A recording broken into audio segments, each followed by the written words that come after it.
Halo semuanya, selamat malam, namaste.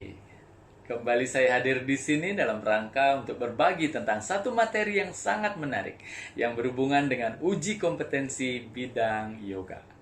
Sebelumnya saya juga sudah berbagi satu video yang merupakan tugas awal dari program pelatihan yang saya ikuti, yaitu program pelatihan Master Penguji Kompetensi periode kedua tahun 2020 ini yang diadakan oleh Kementerian Pendidikan dan Kebudayaan RI. Nah, video sekarang ini, video yang saat ini adalah sebagai tugas akhir dari program pelatihan tersebut. Materi yang menjadi judul atau tema dari video kali ini adalah sangat menarik, yaitu rubrik penilaian bidang yoga. Kenapa saya katakan sangat menarik? Karena rubrik itu sendiri adalah merupakan pedoman bagi penguji dalam pemberian nilai pada form scoring nantinya pada saat ujian kompetensi tersebut.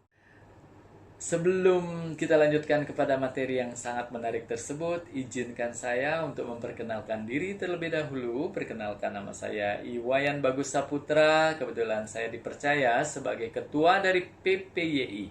PPYI itu sendiri adalah Perkumpulan Pecinta Yoga Indonesia, yaitu salah satu organisasi yoga yang mewadahi seluruh pecinta yoga yang ada di Indonesia, baik itu praktisi yoga, pengajar yoga atau guru yoga, kemudian pemilik pelatihan-pelatihan yoga, pemilik studio yoga atau tempat-tempat yoga, pemilik sekolah-sekolah yoga, kemudian penggiat dari komunitas yoga yang ada, atau semuanya yang berhubungan, baik pemerhati, pecinta yang berhubungan dengan yoga yang ada di seluruh Indonesia. Dan kebetulan juga saya sebagai salah seorang yang ikut serta dalam penyusunan SKL Yoga bersama Kementerian Pendidikan dan Kebudayaan RI di tahun 2020 ini. Baiklah, seperti saya sampaikan tadi, materi yang sangat menarik tentang apa itu rubrik, kemudian bagaimana bentuknya rubrik. Kita ikuti video saya selanjutnya.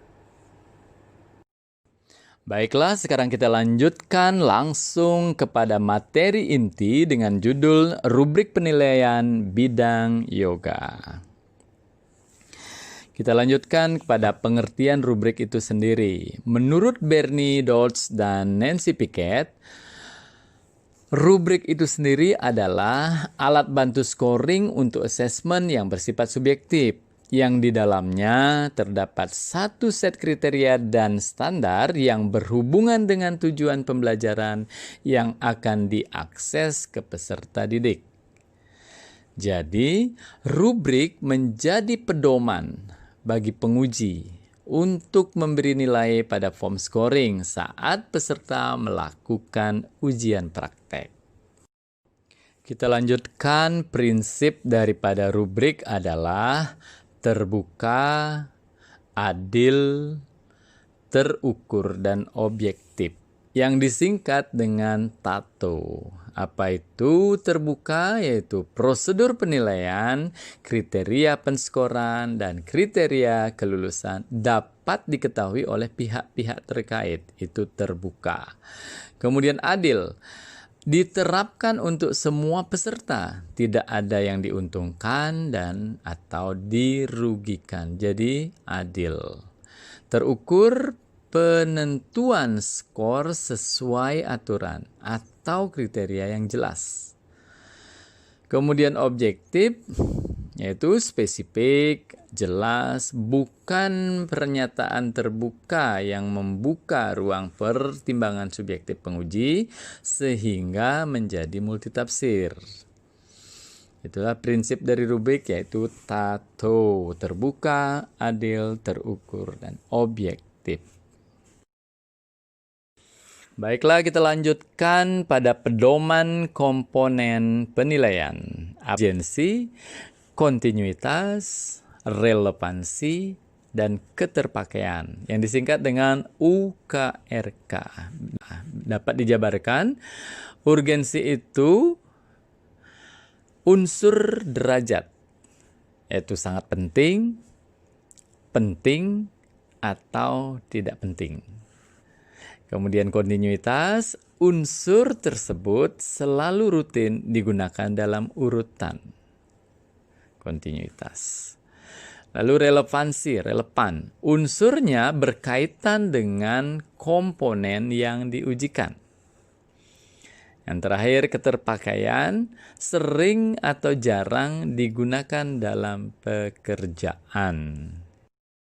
Kita lanjutkan pada kandungan rubrik. Apa yang terkandung dalam rubrik? Yaitu elemen kompetensi, lalu indikator kelulusan, kemudian komponen penilaian, lalu yang terakhir kriteria skor. Sekarang kita masuk kepada bentuk rubrik itu sendiri, yaitu di kolom pertama ada elemen kompetensi, kemudian indikator kelulusan, kemudian komponen penilaian, lalu kriteria skor. Yang terakhir adalah bobot. Elemen kompetensi isinya diambil dari SKL, tidak boleh dirubah. Sedangkan indikator kelulusan isinya diambil dari SKL, boleh dirubah kalimatnya tanpa merubah maknanya. Jadi bedanya tidak boleh berubah maknanya. Nah, sekarang komponen penilaian itu adalah merupakan jabaran daripada indikator. Berisi detil keterampilan yang akan dinilai atau diujikan. Kemudian di kolom kriteria skor ada 2, 1, dan 0. Di skor 2, jika melakukan pekerjaan dengan sempurna. Yang kemudian 1, jika melakukan pekerjaan sesuai standar batas kelulusan.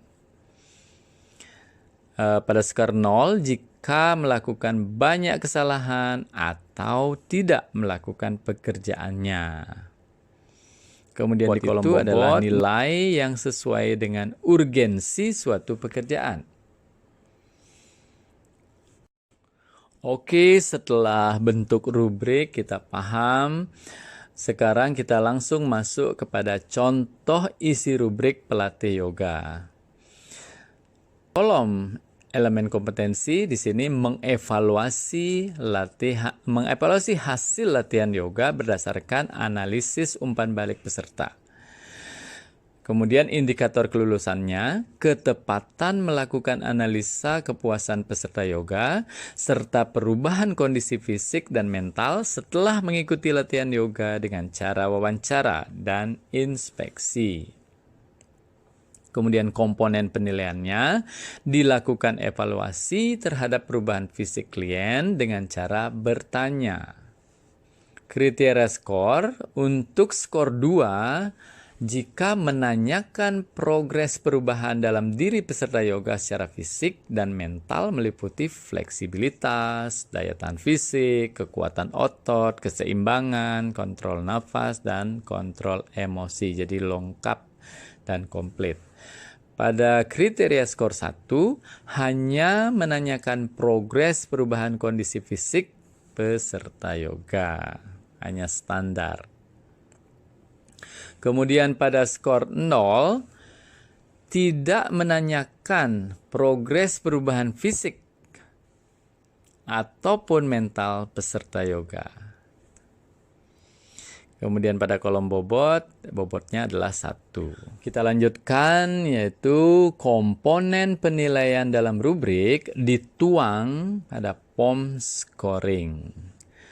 Jadi POM scoring adalah instrumen penilaian ujian praktek yang digunakan oleh penguji untuk menilai hasil kerja peserta uji kompetensi. Kita lanjutkan, ini adalah bentuk daripada form scoring. Di sini ada nama peserta, kemudian nomor peserta, nama TUK, tempat uji kompetensi, hari dan tanggal. Pada kolom nomor, kemudian komponen penilaiannya, lalu level score, kemudian skor, baru kolom keterangan. Kita lanjutkan. Di sini ada rekomendasi kelulusan. Rekomendasi kelulusan yaitu jumlah nilai, ada di sini jumlah nilai, jumlah skor misalnya 75/90 kali 100%, yaitu jumlah skor yang didapat 75 dibagi 90 itu jumlah skor maksimal, kemudian dikali 100%. Hasil nilainya itu 83. Kemudian rekomendasi ada di sini belum kompeten dan kompeten, coret yang tidak perlu. Berarti karena di sini 83, di sini adalah yang dicoret adalah belum kompeten, berarti di sini kompeten karena nilai minimal untuk kompeten adalah 80. Jadi 83 sudah termasuk pada rekomendasi kompeten. Baiklah, kita masuk kepada kesimpulan, yaitu seorang penguji harus memahami komponen penilaian dan cara menentukan kriteria skor yang terdapat di dalam rubrik agar bisa memberikan penilaian yang valid dan objektif terhadap hasil kerja peserta uji kompetensi. Demikianlah uraian tentang materi uji kompetensi. Oke, demikian tadi penjelasan atau uraian singkat dari saya tentang apa itu rubrik penilaian dalam yoga. Semoga memberikan manfaat positif dan menambah informasi tentang apa itu rubrik penilaian dalam yoga. Sekian dan terima kasih atas atensinya. Selamat malam. Namaste.